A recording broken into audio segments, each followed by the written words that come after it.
Informasi terupdate hari ini, wadidaw, perseteruan antara Nikita Mirzani dengan Dr. Reza Gladys belum juga usai.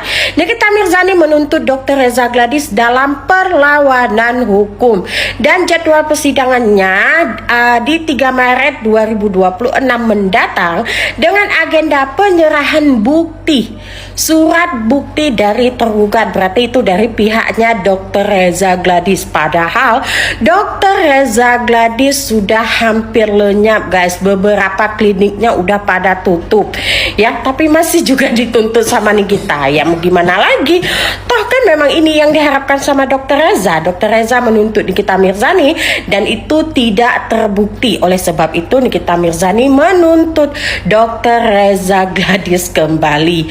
Ya mau gimana lagi, walaupun sudah tong kosong ya kan gitu. Ya udah, namanya juga digugat, harus menjalani proses hukum yang sedang berjalan. Ya kita doakan saja semoga dalam perlawanan hukum ini Nikita Mirzani dapat memenangkan. Oke? Pantengin terus VT-VT-nya Miss Gossip. Miss Gossip akan memberikan informasi terupdate. Wadidaw.